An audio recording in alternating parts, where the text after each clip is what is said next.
بسم الله الرحمن الرحيم.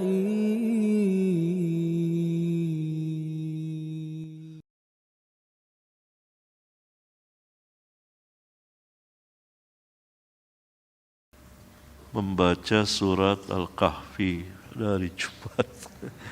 Pada hari Jumat hadisnya sah atau enggak?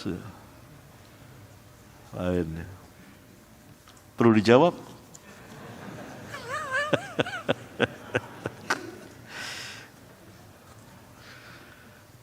Ikhwan, banyak banget saya ditanya seperti ini.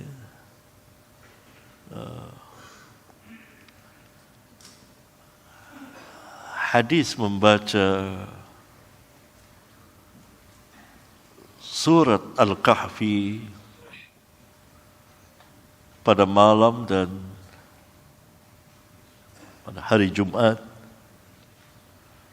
sepanjang yang saya ketahui, sabit, sah, karena datang dari riwayat sahihah,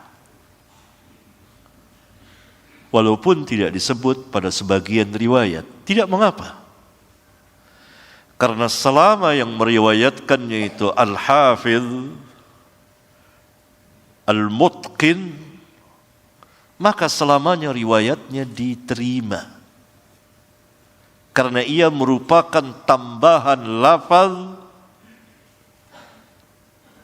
dari perawi yang thiqah,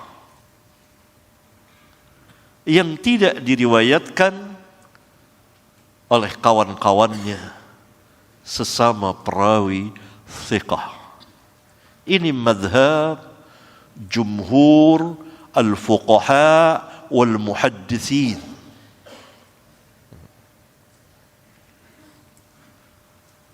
Ini kan yang bikin bingung, banyaknya pertanyaan, karena sebagian ikhwan menyatakan hadis tersebut dhaif, tetapi secara mujmal, kesimpulan, kalau saya tidak salah seperti itu ya, tidak dirinci mengapa lemahnya. Ini bingung. Maka bagi para pelajar seperti saya dan antum yang akan menyelamatkan diri dari taklid semata, tentu tidak akan berpegang kepada perkataan tersebut.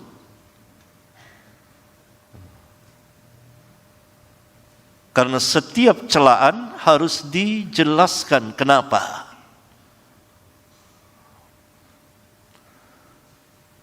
Bahkan saya melihat di video di YouTube Syekh Abu Ishaq Al-Huwaini melemahkannya dan memperincinya, menjelaskannya. Walaupun saya tidak setuju, tetapi beliau menjelaskan sebab beliau melemahkan. Nah, saya mengatakan bahwa apa yang dijelaskan Syekh Abu Ishaq Al-Huwaini tidak tepat. Yang benar, hadis itu sahih. Maka saya sebetulnya sudah menulis ini panjang lebar di kitab Al-Masail jilid ke-14, masalah ke-701. Ya belum terbit tentu itu. Baru aja terbit 13. Itu saya panjang lebar. Seperti ini saya menjelaskannya. Ini tidak dapat tidak, terpaksa karena begitu banyak pertanyaan. Saya harus sedikit tafsil. Ini menyimpang dari pembicaraan kita ya. Tapi nggak apa-apa ya kelihatannya ya. Perlu ya.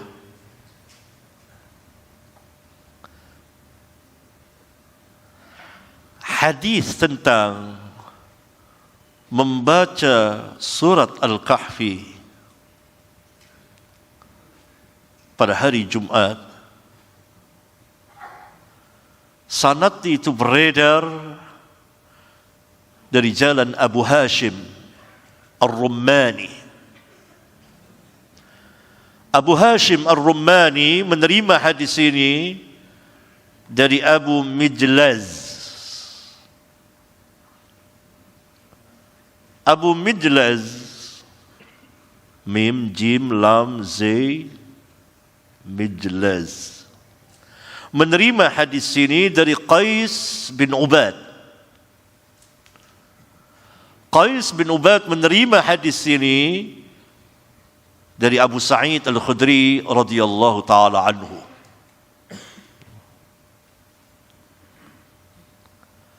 Abu Hashim Ar-Rummani yang terakhir tadi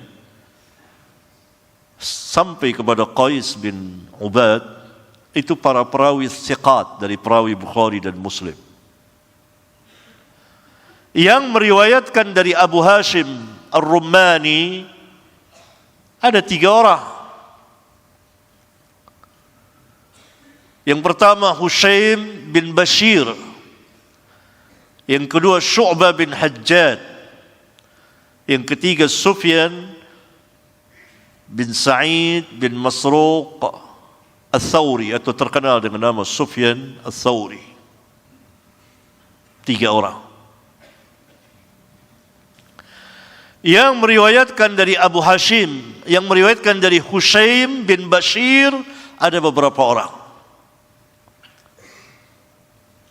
Ada Nu'aim bin Hammad, meriwayatkan dari Hushaim.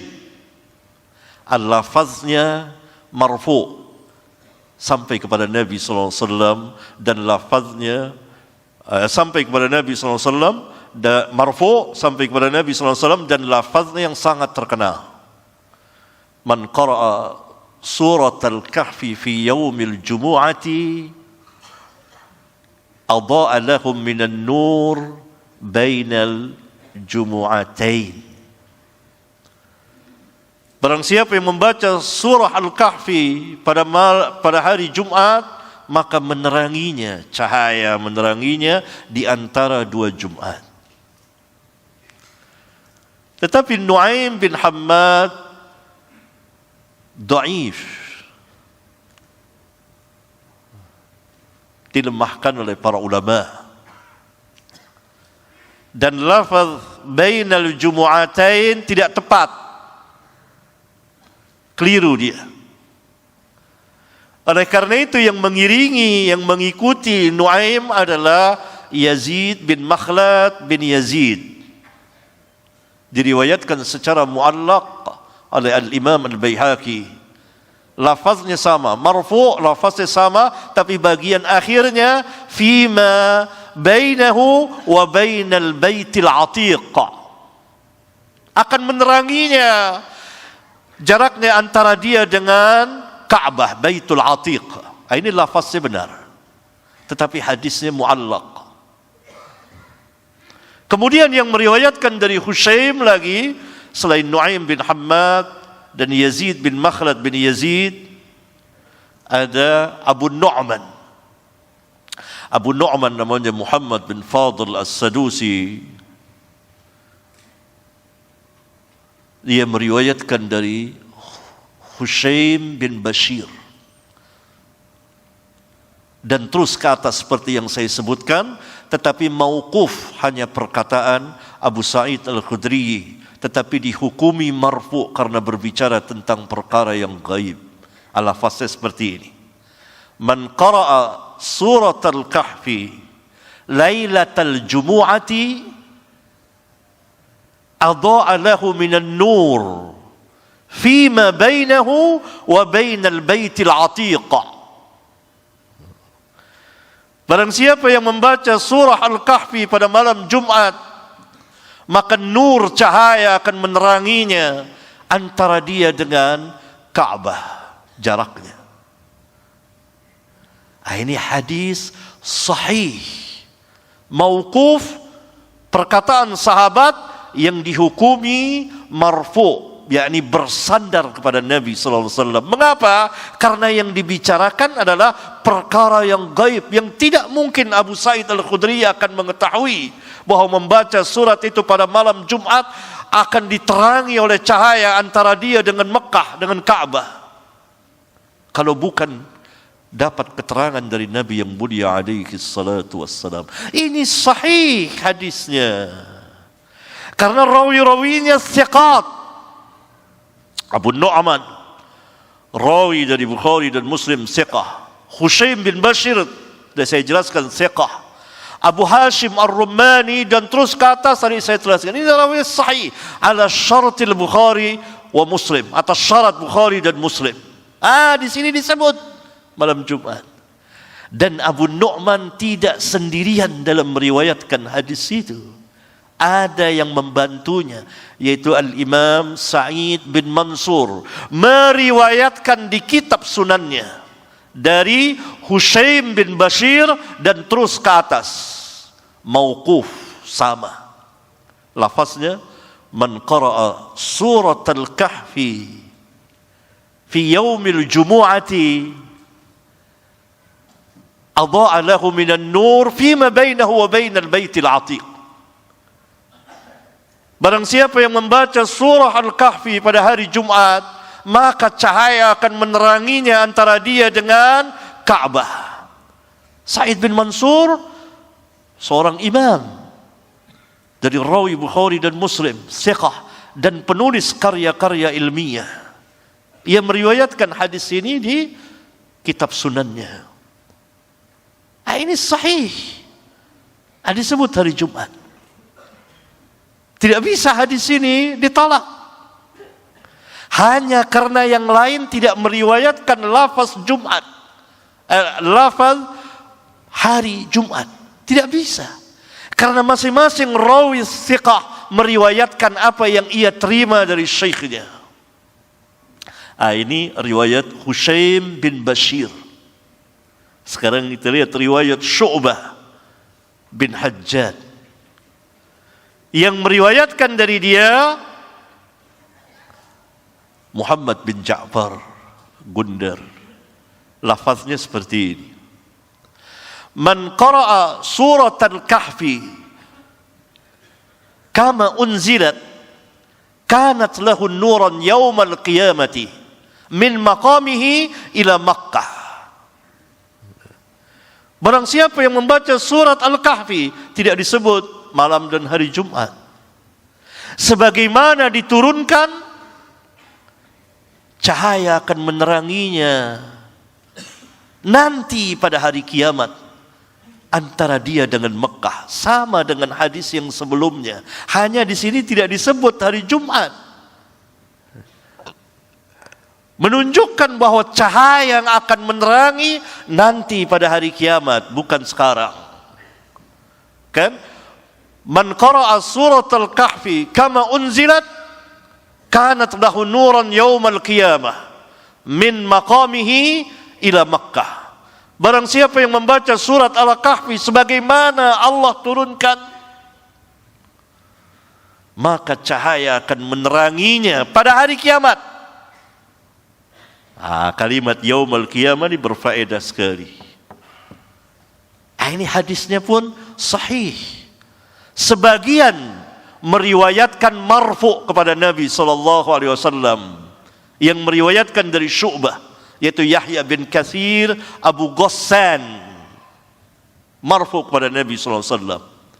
Sedangkan Muhammad bin Ja'far meriwayatkan mauquf, tetapi tetap saja dihukumi marfu. Kemudian riwayat Sufyan Ats-Tsauri sama dengan riwayat Syu'bah bin Hajjaj, mauquf, tidak disebut hari, tidak disebut hari Jumatnya, tidak disebut hari Jumatnya. Syekh Abu Ishaq Al-Huwaini, karena sebagian ikhwan tidak memperinci, saya perlu mengomentari apa yang dikatakan Syekh Abu Ishaq Al-Huwaini, saya tidak sepakat. mempertentangkan antara riwayat Hushaim bin Bashir dengan riwayat Syu'bah bin Hajjaj dan Sufyan Ats-Tsauri. Dikatakan bahwa Syu'bah bin Hajjaj dan Sufyan Ats-Tsauri tidak menyebut pada hari Jumat. Oleh karena itu riwayat penyebutan hari Jumat tidak kuat, mukhalafah, menyelisihi riwayat yang tidak menyebut hari Jumat. Ini tidak tepat. Keliru. Mengapa? Karena Hushaim bin Bashir seorang hafiz, seorang yang mutqin, bukan seorang yang lemah. Berarti ziyadah tambahan dari Hushaim wajib diterima menurut para fuqaha dan para muhadditsin, karena ia hadis yang berdiri sendiri, tidak dipertentangkan dengan riwayat Sufyan Ats-Tsauri dan Syu'bah bin Hajjaj. Oleh karena itu Al-Imam At-Tirmidzi di akhir kitab sunannya menjelaskan bahwa yang jadi pegangan itu apabila ada tambahan riwayat, tambahan lafaz dari sebagian rawi adalah rawi yang hafiz, dan Hushaim adalah rawi yang hafiz, mutqin, rawi Bukhari dan Muslim. Bahkan ada kisah yang menarik. Hushaim bin Bashir sejak kecil sudah duduk di majelis hadis. Ayahnya melarangnya. Ayahnya penjual ikan, larang. Tapi Hushaim tetap duduk di majelis hadis. Suatu saat dia tidak hadir di majelis hadis. Maka guru besar di situ bertanya, kemana orang anak yang biasa hadir tadi? Diberitahukan dia sakit. Sakit, mari. Qadi ini, qadi besar. Mari kita jenguk, bangun semua. Jenguk Hushaim. Datang ke rumah penjual ikan ini. Lalu ayahnya Hushaim diberitahukan ada qadi datang ke rumah antum. Kaget dia, qadi sampai datang ke rumahnya. Saya ini orang apa kok bisa didatangi qadi? Hanya karena anaknya. Maka kemudian dia berkata kepada, ya bunayya, wahai anakku, dahulu saya pernah melarangmu belajar hadis, sekarang belajarlah. Gitu. Suruh belajar. Yani qadi datang ke pintu rumahnya, orang besar datang ke pintu rumahnya karena anaknya. Nah itu cerita Hushaim, dia orang hafiz. Bagaimana riwayatnya ditolak? Setiap tambahan dari perawi yang thiqah maka wajib diterima walaupun kawan-kawannya tidak meriwayatkannya. Dan contoh yang demikian di dalam hadis banyak sekali. Syekh Abu Ishaq Al-Huwaini, saya yakin beliau adalah seseorang yang mensahihkan hadis menggerak-gerakkan jari telunjuk. Karena gurunya yaitu Syekh Albani mensahihkannya. Hadis ini diriwayatkan oleh belasan rawi. Silakan baca di kitab Al-Masail jilid 2. Silakan baca. Riwayat dari Asim bin Kulayb dari ayahnya dari Wa'il bin Hujr. Ada sepanjang yang saya teliti 14 orang rawi yang meriwayatkan dari Asim bin Kulayb. 13 orang rawi meriwayatkan Nabi SAW berisyarat dengan jari telunjuknya. 1 orang rawi meriwayatkan bahwa Nabi SAW menggerak-gerakkan jari dari Asim bin Kulayb, yaitu Zaidah bin Qudamah. Antum harus cermat dengar ngomongan saya ini.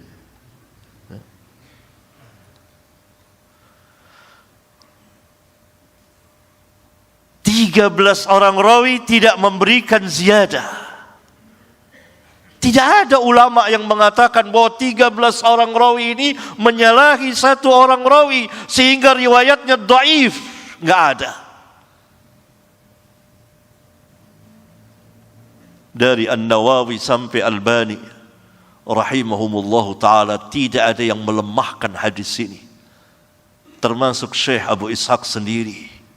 Padahal di antara 13 orang rawi itu ada imam-imam besar seperti Sufyan Ats-Tsauri, Syu'bah ada di situ. Ada Sufyan bin Uyainah, ada Abdullah bin Idris, ada Zuhair bin Muawiyah dan lain-lain perawi thiqat. Bukan hanya 2 orang, belasan 13 orang. Hanya Zaidah bin Qudamah yang meriwayatkan dari Asim, dari ayahnya dari Wa'il, yang menyatakan bahwa Nabi SAW menggerak-gerakkan jari telunjuknya. Kenapa tidak dikatakan menyalahi? Padahal ini belasan dan ini hanya 2. Kenapa? Karena yang diriwayatkan oleh Zaidah tambahan dari perawi thiqah. Kecuali dia tidak thiqah. Iya. Dia thiqah. Hafiz, mutqin. Dialah yang meriwayatkan menggerak-gerakkan jari. Hanya 1 orang. Yang lain meriwayatkan hanya berisyarat. Tapi disahihkan oleh ulama, enggak ada yang melemahkannya. Begitu juga riwayat Syu'bah dengan Sufyan Ats-Tsauri yang tidak menyebut hari Jumat tidak mengapa. Itu riwayat dia. Riwayat Hushaim menyebut hari Jumat wajib diterima. Tidak bisa dipertentangkan. Sebab kalau dengan cara seperti itu semata, maka akan banyak hadis terjadi mukhalafah, pertentangan. Menunjukkan bahwa rawi thiqat hafiz mutqin yang memberikan tambahan, dia mempunyai keutamaan dari yang lain. Ini kan kontradiksi antara 2 takhrij Abu Ishaq Al-Huwaini dengan takhrijnya yang dengan takhrij Usbu dengan apa yang dia katakan. Karena itu tadi di awal saya tidak menyetujuinya. Saya kira tidak tepat. Karena riwayat Hushaim bin Bashir tadi sahih. Mauquf dihukumi marfu. Berarti kelengkapan hadis itu. Barang siapa yang membaca surah Al-Kahfi pada hari Jumat sebagaimana diturunkan Allah, maka cahaya akan meneranginya nanti pada hari kiamat antara dia, jarak dia dengan Makkah. Wallahu a'lam bissawab. Itu ringkasan dari apa yang saya tulis.